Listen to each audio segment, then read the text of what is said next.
პროტესტი თავისუფალი ბიზნესის სახელით და ბულინგი კერძო სექტორზე ზეწოლის კამპანიის ავანგარდში ნიკა გილაური, გიორგი ქადაგიძე და გიორგი ისაკაძე არიან. შეიმუშავეს განცხადება, რაც არჩევნების ხელახალ ჩატარებას და აქციებზე დაკავებული კანონდამრღვევების ახალ წლამდე გათავისუფლებას ითვალისწინებს და ბიზნესისგან წერილზე ხელის მოწერას ითხოვენ. ზეწოლის გაძლიერების მიზნით აქტიურად ავრცელებენ იმ კომპანიების სიებსაც, ვინც მათ მოთხოვნებს არ უერთდება და განცხადებაზე ხელმოწერას მათ ამ ფორმით აძალებენ. ნიკა გილაური, რომელიც დღეს მოთხოვნებს ხელისუფლებას თავისუფალი ბიზნესის სახელით, კარნახობს მიხეილ სააკაშვილის დანაშაულებრივი რეჟიმის ენერგეტიკისა და ფინანსთა მინისტრი, მოგვიანებით კი პრემიერიც იყო. შესაბამისად 2012 წლამდე განხორციელებულ მასობრივ ბიზნეს რეკეტზეც აქვს პასუხისმგებლობა.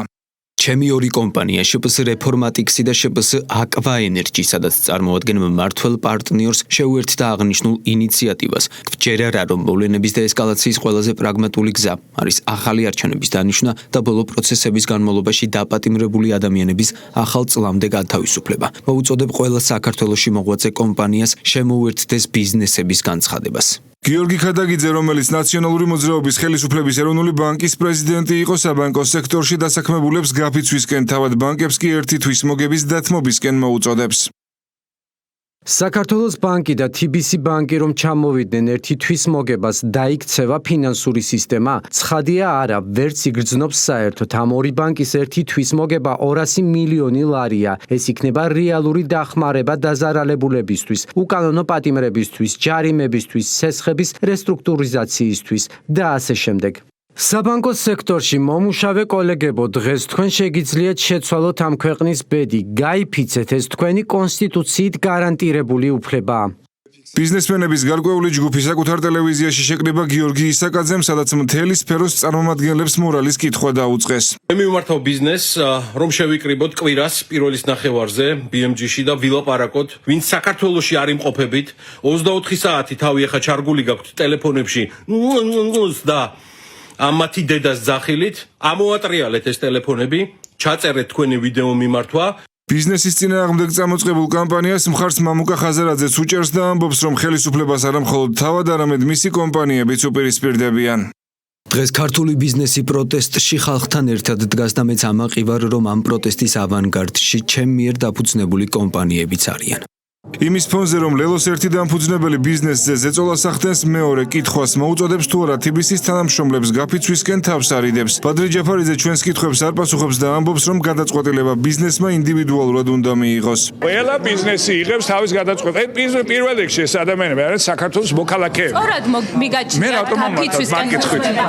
მამუკა ხაზარაძე ნაციონალური მოძრაობის მმართველობის დროს მაშინდელ ხელისუფლებასთან და მის დანაშაულებრივ სისტემასთან იყო შეზრდილი არაერთი ბიზნესმენი. ხაზარაძეს სააკაშვილთან ერთად ბიზნესის რეკეტში ადანაშაულებს. სწორედ ხაზარაძე იგდებდა ხელში რეჟიმის მიერ ბიზნესმენებისთვის წართმეულ აქტივებს და მსგავსი დამსახურებების გამო აჯილდოვებდა TBC ბანკის დამფუძნებელს, რეჟიმის შემოქმედი მიხეილ სააკაშვილი. ხაზარაძის ერთ-ერთი მსხვერპლი ბანკი კონსტანტა იყო. ბანკის მაშინდელი სამეთვალყურეო საბჭოს თავმჯდომარე იხსენებს, რომ კომპანიის დირექტორი ქუჩიდან გაიტაცეს, პროკურატურაში 12 მილიონი წაართვეს და იმ დღესვე კონსტანტას აქტივები ხაზარაძის TBC-ის ხელში გადავიდა.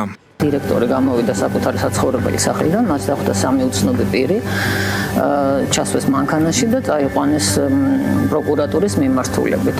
ამის შემდეგ მე მაშინ გავხდით ბანკის სამეთვალყურეო საბჭოს თავმჯდომარე, ამის შემდეგ რამოდენიმე 1 საათში მივიღე ზარი პროკურატურიდან, რომ მეც მივსულიყავი პროკურატურაში, სადაც დამხვდა პროკურორი გელაშვილი და მან ესე პირდაპირ გითხრა, რომ საჭიროა გადაირიცხოს ბიუჯეტში 12 მილიონი, რადგან ჩემი რეაქციის შემდეგ მან მითხრა, რომ მათ იციან, საიდან უნდა გავაკეთოთ ამ თანხის მობილიზაცია.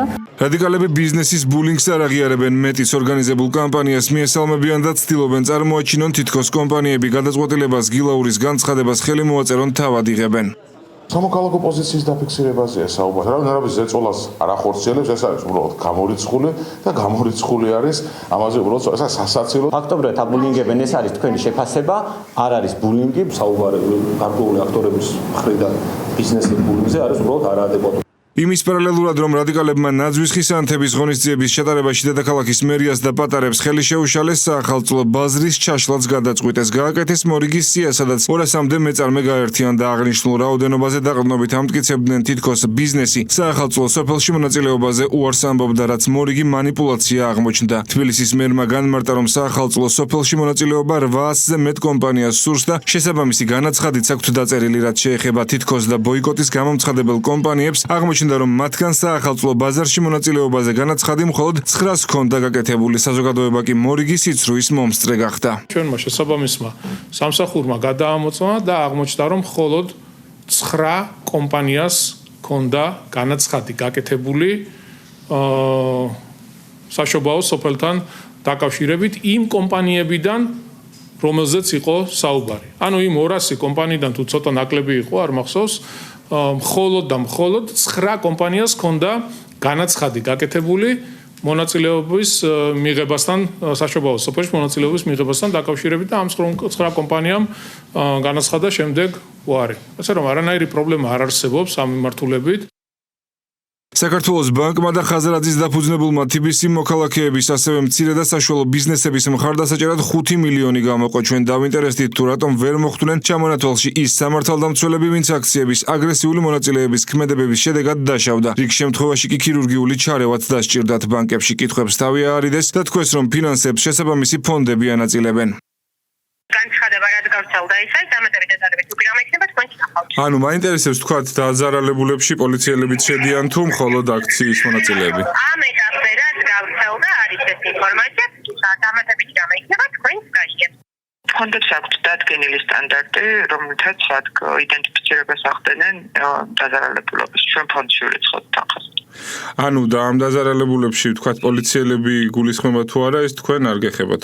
ან ჩვენ კრიტერიუმებს არ ვადგენთ ფონდში, იმიტომ ვირიცხავთ თანხას, რომ მათ აქვთ ეს სტანდარტები. მმართველ გუნდში განმარტავენ, რომ მსგავსი ქმედებით ბანკები კანონდამრღვევების წახალისებას ახდენენ, რაც შეეხება ბიზნესზე ზეწოლას. ქართულ ოცნებაში ხაზს უსვამენ, რომ ბიზნესის რეკეტი 2012 წლიდან ხელისუფლების ხელწერა აღარ არის. ის ადამიანები კი, ვინც სექტორს წლების განმავლობაში ატერორებდა, მათზე ზემოქმედებას ახლა ოპოზიციიდან ცდილობენ. სამწუხაროა, რომ ზოგიერთი განცხადება, მით უმეტეს ეს განცხადება, სწორედ იქითკენ არის მიმართული, რომ ადამიანებს გაუჩნდეთ განცდა იმისა, რომ რაც ჩაიდინეს სწორია და რა პროცესებიც მიმდინარეობს, ასეთი ბრუტალური დაპირისპირების პროცესი იქნება მხარდაჭერილი. ჩვენი პრიორიტეტი, ჩვენი ასე ვთქვათ, გამორჩეული ნიშა ჩვენი ხელისუფლების არის ის, რომ ჩვენ ბიზნესს თავაზობთ თავისუფლებას. ეს არის 2012 წლიდან ცალსახად განცხადებული, რეალიზებული და ამის შესახებ საზოგადოებამაც, ბიზნესმაც და თელმა სოფლიომაც ძალიან კარგად იცის. რაც შეეხება ხაზარაძეს, ის ვერ ღალატობს იმ ტრადიციას, რაც მას და მის საყვარელ ნაციონალურ მოძრაობას 2012 წლამდე ჰქონდა. ეს იყო ზეწოლა ბიზნესზე, ზეწოლა მეწარმეებზე, ამ ტრადიციით და ამ ასე ვთქვათ გამოცდილებით სარგებლობს. დღესაც ხაზარაძე აბულინგებს ბიზნესს, ცდილობს რომ დესტრუქციულ ღრელსებზე გადაიყვანოს, არ გამოუვა ეს ყველაფერი. ეს არის ის ძალები 2012 წლამდე ძალიან კარგად რო გზნობდნენ თავს. იყვნენ პირდაპირ იმ სადისტურ რეჟიმთან შერწყმული და მათ საქმეს ახორციელებდნენ, იყვნენ მათი დამხმარეები. დღეს, როდესაც ამის საშუალება ნაცმოძრაობას არ აქვს, რომ ვინმე ხელისუფლებიდან აბულინგოს, უკვე ოპოზიციიდან აი ეს კონკრეტული ძალები ცდილობენ ნაცმოძრაობას დაუდგნენ ხარში ბიზნესის ბულინგით. ეს საზოგადოებამ ძალიან კარგად იცის, მათ ეს რა თქმა უნდა არაფერი არ გამოუვა და საკუთარ სახეს ჩვენება ეს კიდევ ერთხელ. როდესაც ნაციონალური მოძრაობის პრემიერ-მინისტრები, მაღალჩინოსნები გამოდიან და ბიზნესზე იწყებენ საუბარს, ეს ფიქრობ ძალიან უხერხული არის და მიუღებელი არის, ვინაიდან ამ ადამიანებს რა დამოკიდებულება ჰქონდათ კერძო სექტორისადმი, ეს ჩვენ ძალიან კარგად ვიცით. აქედან გამომდინარე, რა თქმა უნდა, ფასიც ვერ ექნება, მათ ესეთ მცდელობას მხოლოდ იმას შეგვახსენებენ, როგორ ძულდა ბიზნესი ნაციონალურ მოძრაობას და როგორ ახდენდა ყველა წარმატებული ბიზნესმენის ჩაგვრას. მამუკა ხაზარაძე რომ ბიზნესში ვიღაცას რაღაცას მოუწოდებს, ეს უკვე არის ძალიან დიდი ანეკდოტი, ვინაიდან ეს ადამიანი ჩვენ კარგად ვიცით, რომ იყო ნოტარიუსი ნაციონალური მოძრაობის და ყველაზე შავბნელ საქმეების თანამონაწილეს და თანამსწრაფველიც. ამიტომ თუ ვიმეს არ აქვს საუბარი ამ საკითხებთან დაკავშირებით, არის ის, ვინც გაფორმებულია უკვე სამართლებრივად როგორც თაღლითი. ქართული ოცნების პირობებში ბიზნესის მდგომარეობაზე საუბარი განსაკუთრებით წინა ხელისუფლების წარმომადგენლების მხრიდან ყველაზე ცოტა უცნაურია. ამაზე სტატისტიკაც მეტყველებს. გარდა იმისა, რომ 2012 წლიდან დღემდე არაერთი ბიზნესი დაფუძნდა და განვითარებას როგორც ლოკალურად, ისე ქვეყნის ფარგლებს გარეთაც აგრძელებენ იმ კომპანიების რაოდენობაც აღსანიშნავია, ვისაც ნაცმოძრაობის დროს წართმეული ბიზნესები დაუბრუნდათ. დაზარალებულად 485 პირია ცნობილი, რომელთაგან 335-ს პროკურატურის შემაჯამებელი გადაწყვეტილების შედეგად საქართველოს ეკონომიკისა და მდგრადი განვითარების სამინისტროს მიერ დაუბრუნდა ან და დაბრუნების პროცესშია დაახლოებით 68 მილიონამდე ლარის ღირებულების უძრავი და მოძრავი ქონება. სასამართლოს განაჩენის გადასინჯვის შუამდგომლობით 124 მსჯავრდებულის საქმეზეც მიემართა. დღეის მდგომარეობით სასამართლოს გადაწყვეტილებით 121 პირის მიმართ გამამართლებელი განაჩენი უკვე დამდგარია. აქედან 30 ადამიანს პოლიტიკური პატიმრის სტატუსი აქვს მინიჭებული.